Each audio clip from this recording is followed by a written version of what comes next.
दिनै चिरां जिल्लानि सिङाव थानाय सान्थिपुर दालाइसा दुलाराय बर' फरायसा आफादा खुंगा 14थि 2 बोसोरसालिया जथुमाया रुनिखाता सान्थिपुर समबाय समथिनि नब्लाङाव जानानै थाङो। मख'नो गोनांदि बे हाबाफारियाव गासैबो आफादनिनो दैदेनगिरिफोरजों लोगोसे ओनसोलनिनो मेलेमजिबि गावबुरा हेडमेन आरो ओनसोलनि रायजो राजाफोराबो बाहागो लायो। बे हाबाफारियावनो गाहाय आलासि महरै बाहागो लायो डक्टर रिदियन नार्जारी आरो जिथि दुवार दखरा दुलाराय बर' फरायसा आफादनि आफादगिरि मृत्युंजय बरगयारी लोगोसे गोबां आलासिफोरबो नुजाथिफैयो। जे सान्थिपुर दालाय दुलाराय बर' फरायसा आफादनि जे 14थि 2 बोसोरसालिया जथुमा दिनैनि जे हाबाफारिनि गेजेरजों जे 2021 आरो 2022नि जे मावसोम हान्जा बेखौ जोङो सिफायनानै जे गोदान आफाद दानानै लानो हादों।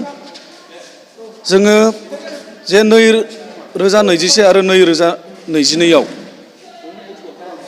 जोङो जे दुलाराय बर' फरायसा आफादाव थानानै जाखिनि मावनो हाबाय जों बेयावनो गोजोननाय दं। मावनो हायैखौ आसा खालामदों जे दानि गोदान जे बिबान मोननाय बिथांमोना मावलांगोन। जे आद्रा थानाय खामानिखौ बिथांमोना गोसो होसारनानै गोहो बोलो लानानै जे जोंनि ओनसोलखौ जौगाहोनायाव सोलोंथाइखौ जौगाहोनायाव जे फरायसाफोरखौ जोथोन लानायाव बिथांमोना गोसो होसारनानै बिहोमा होलांगोन आंहा फोथायनाय दङ। मैया बेलासिनि 7 रिंगायाव मिरु एबसुनि सासे रुंसारि जालांबाय बिनि सायाव मा होनना फोरमायनो सानो? जे जोङो बिथांनि सायाव जे दुलाराय बर' फरायसा आफादल' नङा, बिथाङा नंगौ दुलाराय बर' फरायसा आफादनि सासे गोख्रों मावथिमोन। नाथाय दुखुनि बाथ्रा जे बिथाङा लामानि जाब्रबथायजों रुंसारि जालांबाय। जोंहा बेयाव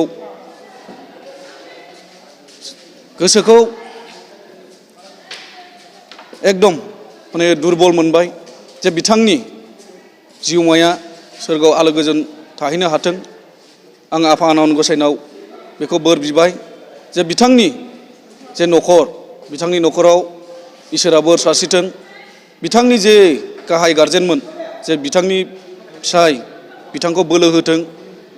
गोसोखौ जे गावखौ जे दबथायनो हानाय गोसो बेखौ आफा आनान गसाइया जेब्लायबो बोर सारस्रिथों आंहा बेखौ मिजिंथिनाय दङ।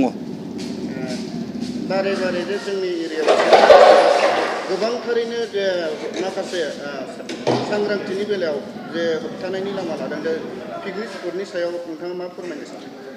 जे पिकनिक स्पट बेखौथ' जोङो नुबाय जे चिरां जिल्ला हिसाबै पिकनिक स्पटआ गोबाङानो दङ। दा गोबाङानो दं हिसाबै जे जोंनि ओनसोलावबो